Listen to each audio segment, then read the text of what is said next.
Just when we thought the war in Ukraine couldn't get any crazier, something surprising happened.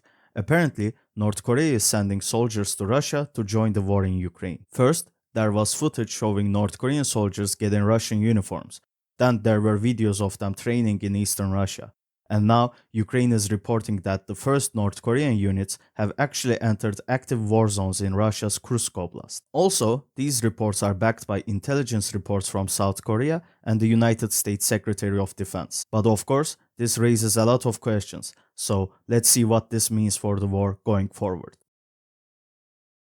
We already know North Korea has been supporting Russia diplomatically since the start of the war. For example, North Korea was one of the few countries that voted against the UN resolution that condemned Russia's invasion. On top of that, they also recognized the independence of Donetsk and Luhansk People's Republics, which are two regions in Ukraine that declared independence in 2014. Then in 2022, Russia annexed those regions alongside Zaporizhia and Kherson oblasts.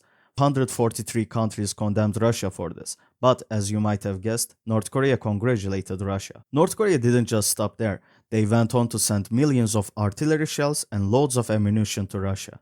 According to The Economist, since late 2022, North Korea has been sending Russia around 2.8 million artillery shells every year. That's almost how much Russia produces on its own, which is about 2.9 million shells annually.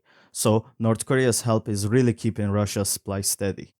Also, since late 2023, North Korea has even started sending over some ballistic missiles to Russia alongside launch systems that are actually operated by North Korean crews.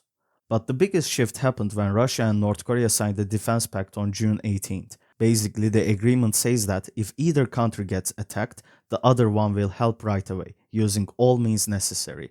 This deal really tightened their relationship, and now it's clear North Korea is fully committed to helping Russia in this war. Of course, North Korea isn't doing all of these for free. The country has been isolated globally due to sanctions over its nuclear weapons program, so this alliance with Russia is a rare opportunity. According to Ukraine's military intelligence, in exchange for North Korean soldiers, artillery and missiles, Russia is paying in hard cash and sharing crucial technical knowledge. Specifically, Russia is reportedly providing North Korea with technologies that could help it develop tactical nuclear weapons and submarine-launched missile systems.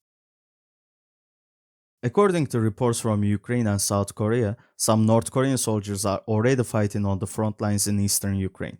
Ukrainian forces have even reported killing North Korea soldiers in recent fighting in Donetsk. And on October 25th, both Ukrainian and American officials reported that the first group of North Korean soldiers arrived in Russia's Kursk region. Back in August, Ukraine launched an offensive into the Kursk Oblast, and Russia has been trying to take back the area since then. According to Ukraine, North Korean troops are part of what they are calling the Buryat Battalion, but so far, no other sources outside Ukraine have confirmed that this battalion actually exists. While we don't know the exact number of North Korean troops involved, there could be around 12,000 of them training in Russia. If this is true, that's a big deal. It means North Korea is no longer just supporting Russia diplomatically, but is now directly involved in the fighting. So why does this North Korea-Russia alliance matter so much for the war in Ukraine? Simply put, it's shifting the balance of power in a big way. It shows that Russia isn't fighting alone. It's really important to note how much manpower Russia needs. They are losing around 1,200 soldiers every day, and by deploying these North Korean units, Russia can reinforce its ranks without needing to launch another unpopular mobilization, which drew backlash and pushed many Russians to leave the country in September 2022. For Ukraine, this means they need even more support from the West, especially when it comes to advanced weapons like long-range missiles. Zelensky made it very clear that Ukraine's allies need to act quickly and give them the weapons needed to win. This situation isn't just important for Ukraine and Russia, it has big global implications. First off, how are other countries going to react? For example, South Korea said that they could send weapons to Ukraine. For Russia, strategically, with the American elections around the corner, Putin is doing everything he can to push further into Ukraine. Also, this new partnership shows how desperate they have become. Most of the world has condemned their invasion of Ukraine, so right now Russia has to turn to countries like North Korea, Belarus, China, and Iran for support. This could lead to even more tension between Russia and the West. And finally, we have to ask, how will this affect the overall conflict? If more countries start getting involved on either side, the war could expand beyond just Ukraine. It could become a much bigger, more global conflict, and that is something world leaders are going to have to think about very carefully.